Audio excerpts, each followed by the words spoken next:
Welcome, golf fans, pursuers of knowledge and the almighty dollar. This is your golf guru bringing you my 3M Open Championship preview show. First off, as always, thank you very much for stopping by. Quick agenda, what I'm going to cover. Of course, we're going to do a course breakdown. I'm going to show you some models and some analysis to get your brain already start working towards some names that you might want to play in DFS or bet.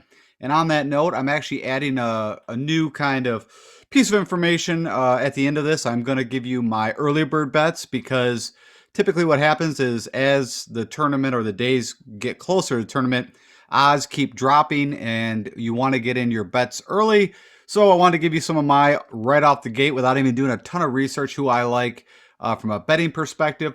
So I wanted to add that in on my preview show. We'll talk a little bit about, of course, the Open, and we'll also talk about the Barbasol Championship because a lot of the guys that are playing in this tournament are applicable and will be also playing in the 3M. Okay, with that said, let's get into this. And as always, this show is brought to you with no commercials and me not trying to sell anything, just kind of giving you my breakdown of the research that I'm doing and giving you guys my advice, but of course do with what you want with that. Okay, here we go. All right, so right off the bat, I'm not sure how you guys felt, and actually if you'd like to hit me up on YouTube comments about the Open, but I have my perspective.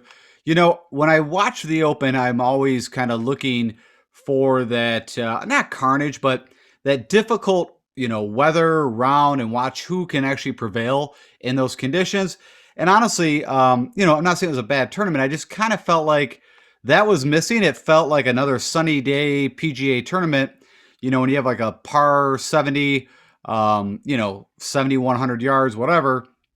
These guys, of course, RNA tried to ratchet up the difficulty of the pin locations on Saturday. But in short, I just didn't really feel like it was that difficult of a tournament. Not what I expect out of the Open. And they can't control weather, and I understand that. I'm just saying from my own perspective, I was a little bummed that the Open kind of played like that. And so with that said, also with St. Andrews coming up, I think you're going to see some things that are probably going to change because if the weather is like what it was just recently here in southern UK, they will smoke St. Andrews. That is a much easier course without the weather conditions. And also, of course, the greens being running at 10, and I understand that they had to do that because they were expecting, higher winds. I'm a firm believer. I haven't actually worked the data out, but when you have slower greens, that helps guys that are not that good at putting become even better putters. Now, I'll give you an example. Corey Connors, a guy that we all know typically can get hot with a putter, but typically doesn't putt well. And I think the slower greens allow these guys to be more aggressive on their putts, knowing that worst case, instead of it going 6 to 8 feet by, with fast greens, it's going to go, maybe a foot or two by. Morikawa, as we all know, is very streaky. And it was kind of funny on how many times I heard on the coverage about how great Morikawa is a putter. He's not that good of a putter. Now, he can get super hot, as he did, of course, just here recently at the Open. We saw it happen at WGC at the concession, where the week before, when he put the claw grip into effect, couldn't make a putt, missed the cut, and then went to WGC concession and drained everything and won the tournament. And so, again, that's my feelings. I'm going to be curious what they do from the speed on a stemp meter for the greens. And then last but not least, of course, Seamus Power. And we're going to go look at some standings because there is no stroke gain data. So I can't go through and break down, what the guys have done well, what they haven't for either of these events. But I do want to go through the leaderboard and just talk real quickly about a couple. So we'll jump into the Barbasol and let's go look at some leaderboards. Okay, so as you can do, just go over to PGA Tour, look at the recent results. And, from my picks, which is kind of amazing, I've had this happen before, is that I literally picked the top 5 out of 6 guys. So, of course, my number one picking was Rahm, then it was Koepka, and then it was Spieth. And then I know I had Hatton as one of my top. Of course, he didn't make the cut, and bad on me to think that he could actually keep his head straight and, do well. I don't know. He struggles a bit in majors, as we've seen. So I will be a lot more cautious about picking Ty Hatton. I just thought some recent form kind of pointed to that he might have a good outing. And then, of course, Louis was my third pick. And actually, for me, from a DFS and a betting perspective, I needed Louis to actually to win that thing. And when he, even though I had a lot of Morikawa too, Just he was too highly owned compared to Louis. But of course, as we all saw, Louis on number 7, the hole that you had to birdie. I think there was, at the time I was watching, if I remember right, there was 8 eagles just that day alone on that hole. And so when Morikawa birdied it and Louis went from bunker to bunker and ended up bogeying it, that literally was a 3-shot swing. They kept calling it a 2-shot swing, but really, in my perspective, it was a 3-shot swing. And that was it. That was game over for Louis, who, of course, went on to end up at a T3. Of course, Rahm, after his first round, had a kind of a slow start, but definitely made a comeback. Also missed some putts. I had Jordan doing Jordan-like things.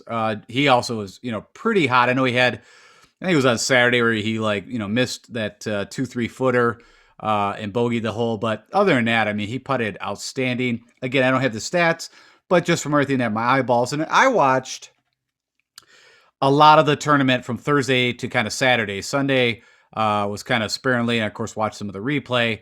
But, like I said, the tournament for me just kind of started to lose me. I actually watched a bit of the Barbasol towards the end because, of course, it's a playoff, and we'll talk a little bit about that. Dylan Fratelli. Let's talk about Dylan Fratelli. Because actually I talked about him, I think, prior to the John Deere. I don't know if I picked him. I think I picked him for a first-round leader because he can just have that one in Fuego. But what's really interesting, because I was just shocked, of course, as we all know, he missed, they mentioned this multiple times, missed 3 cuts beforehand. And what was shocking is, of course, he won the John Deere Classic the year before. So, yes, showing no form. But what was interesting is if you go through his majors over the last couple of years, he shows up. And it's weird, like the U.S. Open. Look at all these missed cuts, except, not the PGA, but missed cuts, all these regular Joe Schmo, we'll call them just regular PGA tournaments, but comes out and has a 46 at the U.S. Open. At the Players, which is the 5th major, right? He shows up with a 26 again, surrounded by a bunch of miscuts. And then, of course, the Masters, where if you didn't know who Dylan Fratelli was, if you watched the 2020 Masters with no fans, and of course DJ ended up winning, again, he came out of nowhere. And this was like where it was the big thing that showed up to me, because if you, again, are a kind of an avid golf fan watcher, you had Sebastian Munoz and Fratelli. They both kind of came on the scene around the same times, and I've said this before, used to be really good showdown plays. Munoz still a good showdown play. But I was shocked when I saw Fratelli pop up and do what he did at the Masters with really no history there, if I remember correctly. I think that was his first Masters. But what was more shocking was that he found even more distance. And he is, a Texas player. Of course, they mentioned multiple times, played with George Spieth at the University of Texas. He was on my radar for the Dell match play because he lived right by, lives in Austin. I think he won his first match and then did nothing after that. You can also see he popped up at the Zozo, which, is a close to kind of a major field, no cut, 80 players. Anyways, I just wanted to kind of bring that to your attention, that it's funny, some of these players almost have like the Brooks Koepka kind of mindset. Tony Finau, to me, is starting to become one of those guys where, and just regular, and I'm not saying Fratelli has the clout of a Brooks Koepka. I'm just saying it's just really odd that he shows up in the majors and misses cuts on all like regular events or very important events. And then like Tony Finau seems like he's been in that kind of mindset where, typically he shows up and does well in the majors, but just can't win except for the Puerto Rico Open, can't really do well in the regular tournaments. So we're going to end on that and just talk really quick about the Barbasol, because a lot of these guys, and if you didn't watch it, which I doubt you did, went to a playoff. You had JT Poston, who fell apart on the back 9. He was leading the tournament. Last I saw, I think like 3 or 4 strokes. He fell apart. Seamus Power started to make some birdies at the end. They go into a playoff. On the first hole, Seamus Power has to chip in to birdie to tie the hole. He chipped before, of course, Poston actually made his putt for birdie. And then after that, they went on a par rampage, and then I think it was the hole number 6 in the playoff. JT Poston put it in the water, and that was pretty much it for that. And Seamus Power wins his first PGA event. It doesn't get him into Masters, but it gets him into the Players and the Tournament of Champions. It didn't. I think he got 300 FedEx points, so typically you get 500. So you can see the Barbasol gets a little, not so much love, but anyways. And then what I wanted to show you was just some names, just so you know, Of course, Sheamus wins it. You had Sam Ryder show up, Patrick Rogers. These guys have been playing pretty well. This Mito Pierre, if you guys remember, I kind of brought him to your attention. If you didn't know who he was, that came off the Corn Ferry with his 3 wins. He actually had finally a good show on a T5. And I'm kind of mad at myself. I put a parlay together with Louie and Luke List to, a parlay of both of them to be the winners. That was it. I had really no other action at all on the Barbasol. And I'm, kind of mad because, like I said, it actually ended up being a pretty decent tournament. Trying to see if anybody else sticks out real quick. Sadoshi Kadire had another good showing. Adam Shank had a pretty good. Mark Hubbard, that's, a couple good showings for him. But yeah, anyways, I just wanted to bring you that to your attention because, a lot of these guys, of course, are going to be playing in the 3M. And I'm not sure how many of the guys. I mean, we got DJ and Louie and Finau that are in the field. I think Reed just got it on his radar because he missed the cut. So what I'm getting to is, I'd be shocked if DJ and Louie actually play in the 3M, but we'll see. You never know. But right now, I don't see any withdrawals. All right, let's go in and let's go talk about the 3M. Okay, so we are going right back to the Midwest swing, is what I'm calling it, right? We had, we had Detroit, and then we had Silvis, Illinois for the John Deere. We are now over in Blaine, Minnesota. So for some of the guys that didn't go across the pond, they didn't have to probably travel too far. The Barbasol, I believe, was in Nicholsville, Kentucky. That's just off the top of the head. I'm pretty sure I got that right. Of course, they're going to play at a course, another TPC course called TPC Twin Cities. The course was actually open in 2000 and actually hosted the Seniors Champions Tour before they did a renovation in 2018. So there's only been 2 3M Open PGA events here, 2019, 2020. And your architect originally was Arnold Palmer, and then this Steve Winselhoff actually did the redesign. And really what they did is they narrowed the fairways a little bit. They added some bunkers. I think they might have lengthened it a little bit. Got it ready for a PGA Tour event. We are looking at a par 71 and a little over 7,400 yards. The fairways and the rough is almost identical. I was just noticing this when I was doing this to TPC Deere Run, where they just played the John Deere. You got the bent grass fairways, you got bent grass greens, and then you got the bluegrass fescue mix cut at 3 inches. At the John Deere, it was at 4 inches, so rough should not be any issues here. Player field is your typical 156, cut down to T65 and tie, so we're back on the normal kind of PGA field event. Of course, you only had a couple years here, so historical cut line was 1 under and then 2 under. So, but it's going to be a scoring fest to some degree. You can see winning scores was 19 under and 21 under. I believe the 21 under was Matthew Wolff. He chipped in, I believe, for Eagle to beat out Morikawa and DeChambeau. And then green size are pretty average, maybe a little over average, 6,500 square feet. Green size on average. You got 72 sand bunkers, and there's quite a bit of water here. There's actually 15 holes that have water on it, and 10 of the holes actually off the tee, water comes in play. And then they are going back to a little bit faster greens on the stump meter coming from the superintendents. They are running at 12. So just so you know, from a speed perspective, and of course that is on bent grass.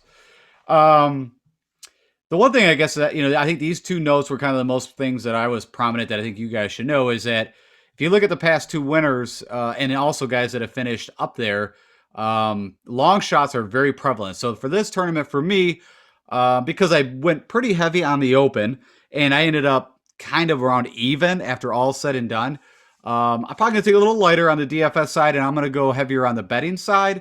I like to bet more in these tournaments. I mean, of course, I'm going to do some DFS, but I think it's a great betting tournament. And again, this shows, 6 of the top 10 finishers, had pre-tournament odds of 80 or better. So 80 to 1. And of course, the first year Matthew Wolff won, as I mentioned, chipping in for Eagle. He was 125 to 1, right? That was his first victory. So what a great payout that was. And then, of course, Michael Thompson won at 100 to 1. And his runner-up, Adam Long, was 150 to 1. So that was in 2020. You also had Richard Wierenski. So what's funny with this tournament, what I noticed is like the first year, guys with length did pretty well. And then guys that were more plotters the next year did pretty well. So, figure that out. Not that I'm saying Adam Long's a plotter, but I think of Michael Thompson and Richard Wierenski is more of kind of a strategical plotter, hit fairways, hit the greens, and then if putts go in, they're going to, be relevant. On that note, usually I do course defense. There's, of course, the water and the sand, weather is right now I haven't even looked at, but it is one of the easiest courses over the 2 years to drive. And you can see that the average distance was over 300 yards. And a side note, in Blaine, Minnesota, they're kind of in a drought, funny enough, where everybody else, especially in the Midwest, is getting pounded with rain. These guys have had like less than an inch since like May 1st. So this course should be firm and fast. But with that said, guys were hitting over 300 yards on average, hitting 65% of the fairways. So it comes up that hitting fairways is easy. The one thing that shows up is that this course rated number 10 toughest on tour to get up and down around the green. So if you miss them, I guess you have, some at least in that year, we're struggling, saving par. I guess it's the shortest way to put it. And as I always do, I like to give you guys a quick overview. And really all I'm showing here is just to emphasize, you got some bend. I mentioned all the water that's here. You got the sand protecting. So it just gives you kind of an overhead view of what we're looking at. And it actually looks like just the back nine that you're seeing here. And then just from a visual representation, you can see again, you got the bunkering, you got some undulation, the bigger greens, you got the sand, of course you got the water protecting here. But, like I said, I think with the PGA guys, as we know, nothing really is a big threat. It's going to come down again to the putter, as it typically does. And then we look at the scorecard, seems like there's some long par fours and a couple long par threes. That's really the toughest hole. So you start out on this, kind of shorter par four, kind of a gentle handshake, one of the easier holes. Then you get a couple of the tougher holes, longer par fours. Then you got like this middle area, as you see. There's 3 par fives, all very gettable for birdie or even eagle. So that's where they're going to need to score.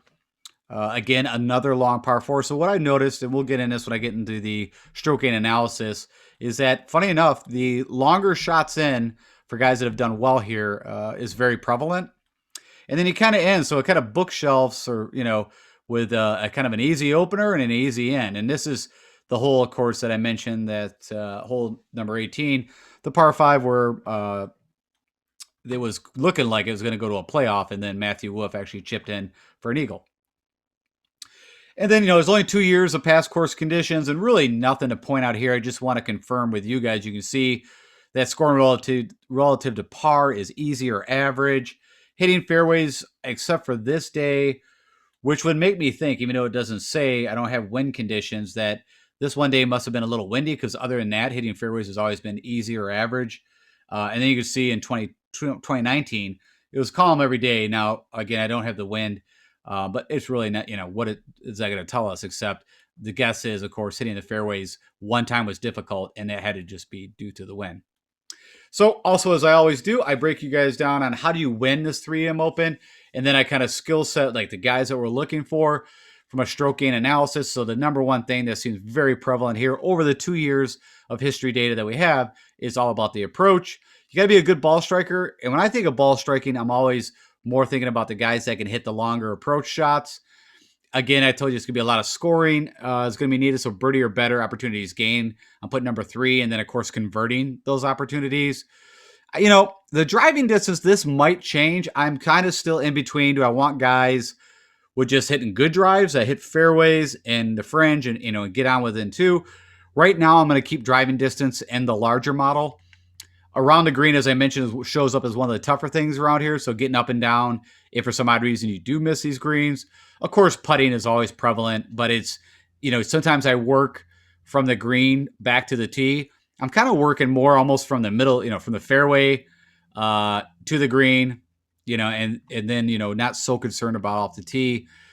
Proximity to the pin, what shows up over the last 2 years is these longer approaches, as in there's more of them than average courses. So whenever I show proximity to pin, so you guys understand that where's the one area that more shots are coming in from. And funny enough, on this course, because of these long par 4s, the 175 to 200, 200 plus, so they got to be able to manage that. I think off the top of my head, just like a Sergio Garcia, which is in the field, is really good from this kind of distance.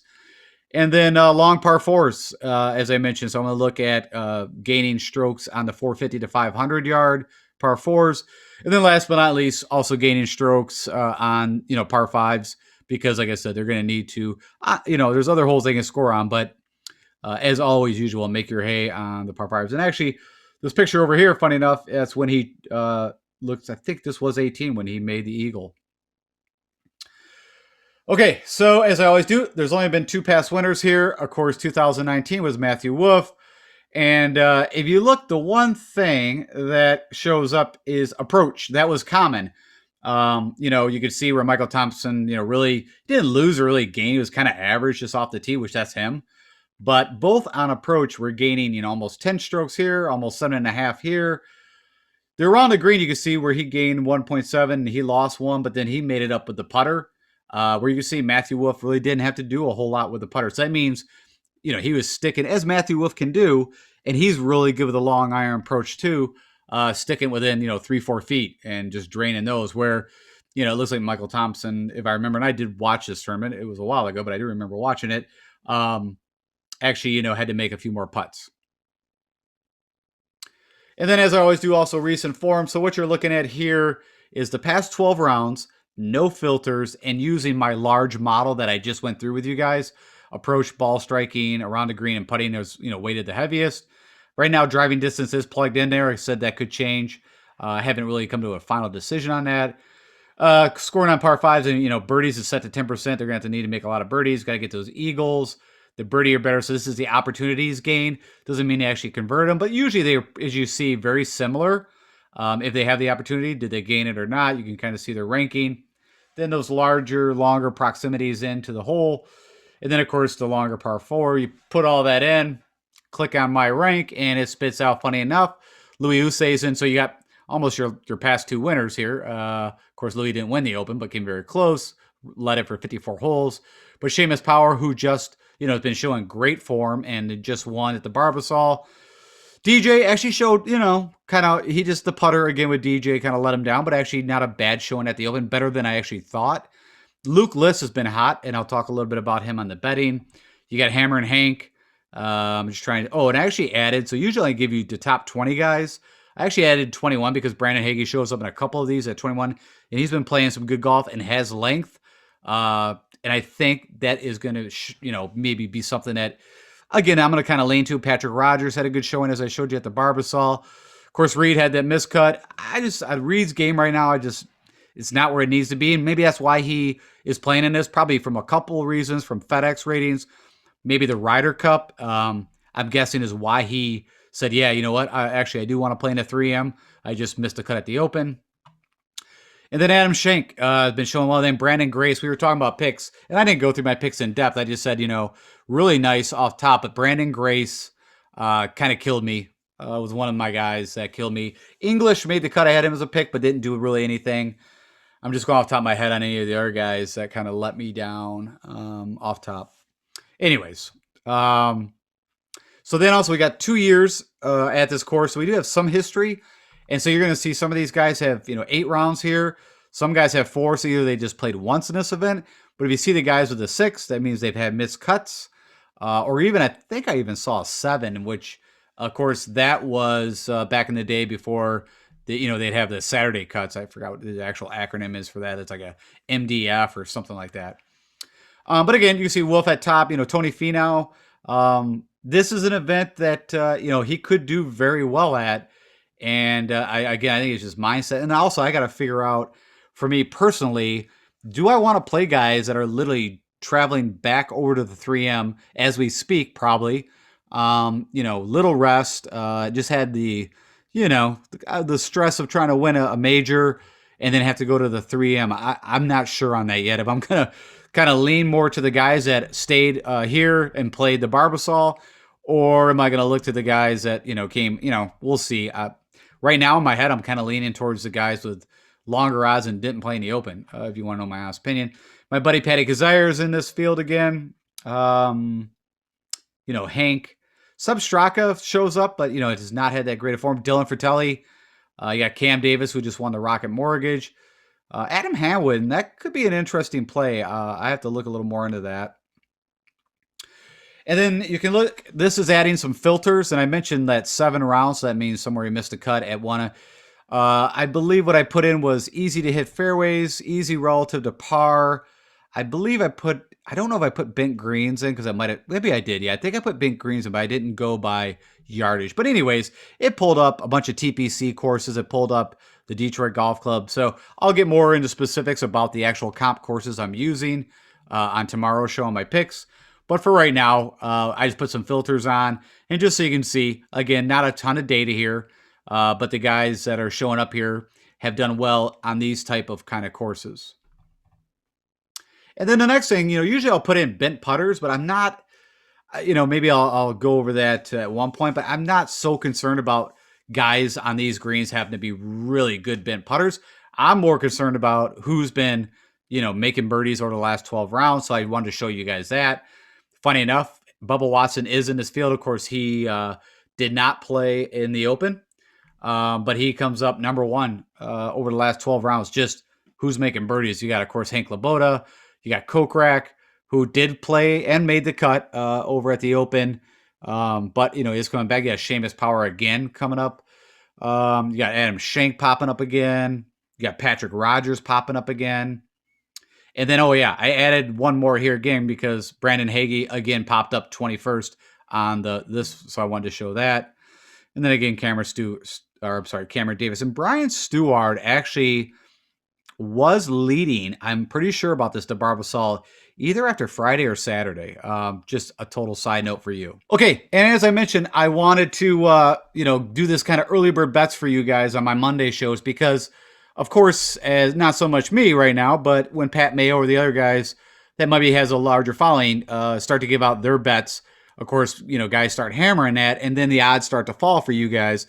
So I want to give you the guys that I'm already jumping on. And these odds are actually off a bit. I'm going to, go through. I actually have them in front of me, what I bet them on. And if you jump on DraftKings, I think FanDuel and DraftKings right now have their bets out. The rest of the guys do not. But my number one is actually Luke List. Well, not number one, but just one of my first bets. And he's actually at 65-1 on DraftKings. So don't let this tell you it's not 40-1. So get on DraftKings, 65-1. I think that's a great bet. Sure, he's been showing great form. You can see he ranks number one in my model under these stipulations. Hank Laboda, I believe he's 60-1. Let me just on DraftKings. You got Sam Ryder. I believe he is 150. 150-1. You got the Shank. Where is he at? He's 100-1. So again, better odds than what's showing. Patty Gazire is 65-1. Again on DraftKings. And again, I'm not promoting them. I'm just letting you guys know where I see the best odds. Brandon Hagee, where are you at here real quick? He's 130-1. So 30 points better than what's showing here.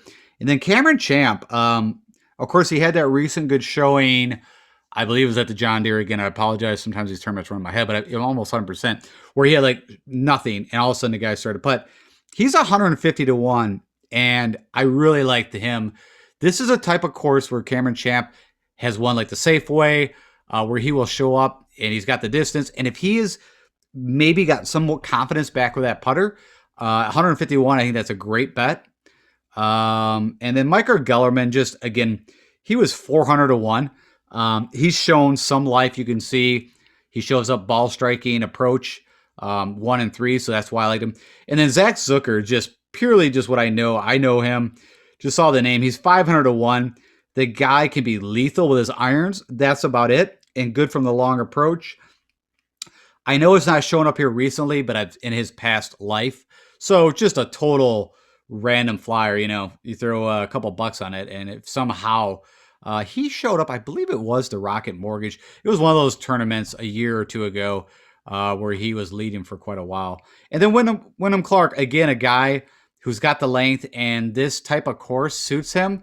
His last really good showing was, I know it was an island tournament. I know it was the Bermuda or whatever, but a simple track where he can take advantage of his length. So, and he is actually at, so that one's actually a little more. He's at 150-1 on DraftKings right now. You can maybe find a better number, but just let you know. So I'm telling you guys right off the bat, this was me going through real quick and just looking at the names and the odds and picking some guys that I liked without like doing a ton of analysis. Um, and wanted to pass that on to you. So you got 10 bets, do what you want with it. And yeah, there you go. Okay, with that said, that's going to wrap up the preview show. I again thank you for attending. And hey, our subscribe base, as I mentioned, is growing. So if you are new to the community, thanks for subscribing. And if you are just checking us out for the first time, hey, I'd love for you to join the community. If you like how I do what I do, hit the like button. If you know somebody else, share it. And if I can help you, any questions, hit me up on YouTube comments or follow me at DFS Golf Guru on the Twitter sphere. And I will be back tomorrow to break down my picks, analysis, the comp courses, and more specifics, all that fun stuff, and get you guys my top 15 guys. And my also, typically, I will put in my favorite 3 bets on that show, too. All right, take care. Talk to you guys later.